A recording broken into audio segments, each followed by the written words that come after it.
Hi, welcome back to the IB Business Management video series. This is the first video of Unit 2, which is Human Resource Management, and it is the introduction to Human Resource Management. So first of all, what is Human Resource Management? So it is the process of sort of organizing people and maximizing their efficiency. So it is everything to do with labor. Its roles are training, developing the organizational structure. We will discuss this in a future video. Managing change within the workplace, recruiting people, and like managing dismissals and redundancies. Um, Redundancy it takes place when the sort of worker is cannot be afforded by the company anymore. A dismissal is just basic firing. Um, and now the factors that influence HR management. So we'll split these into internal and external. So internal factors are finance, so the amount of money we have to afford to pay the workers. Leadership styles, these will also be discussed in a future video, and strategies and objectives. External factors are demographics, so that's like the age of the population, um, like if there's more women or men, if there's sort of professional immigration, etc. Next is labor mobility, and we have two types: occupational and geographic. Occupational labor mobility refers to how easy it is for people to switch between professions.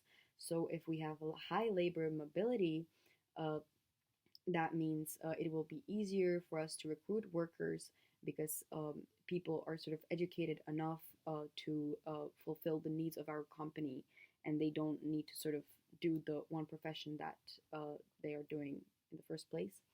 And geographic mobility will link back to sort of how good the infrastructure is, etc. And it refers to how well the labor can move between places. And we also have these two sort of trends of flexi time and gig economy. Sorry, that's a mistake there.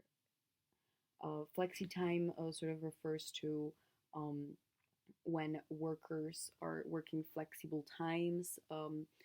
So it is not if there is, for example, like a set amount of hours that a person has to work in a week, but they can do this like any of the days. So like Monday they can work 10 hours, Tuesday they can work 12 hours, and then on Wednesday they don't have to come in because they've already like fulfilled the like required amount of hours.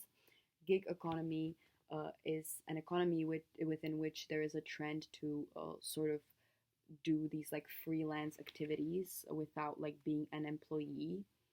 Um, and so in that case, we would sort of hire people to do a certain task, and only have like a short-term contract and not have like a stable employee that we pay like a salary.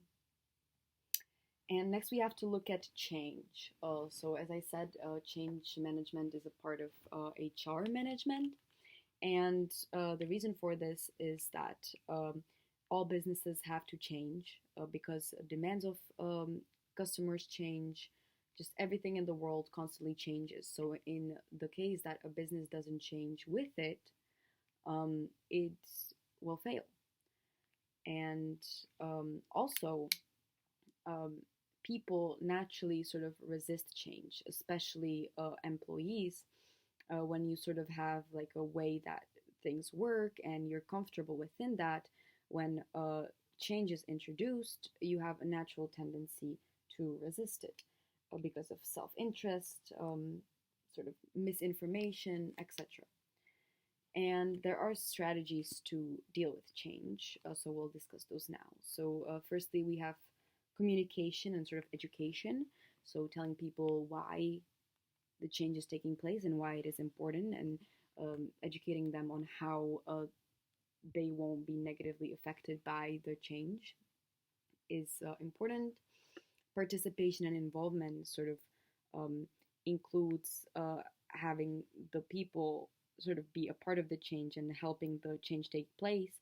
And what happens then is that people start to feel like they are like also wanting the change because they're working on setting it up. So um, if you just change something and the worker just comes to the sole fact that it is changed, then they might resist it. But if they help set up the change, then yeah, I it's terrible, but it works. But we'll get to manipulation later.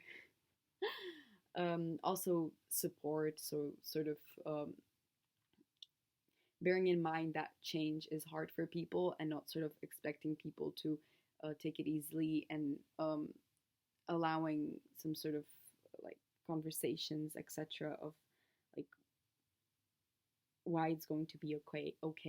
So it's links to communication as well. Negotiation, so there you could offer some sort of benefits, either fringe benefits or monetary benefits, like paying them extra for like complying with the change. And lastly, manipulation, that is stated in the syllabus. It's just you can manipulate workers into thinking that change will benefit them, even though it does not. So that's it for this chapter. I will see you in the next one.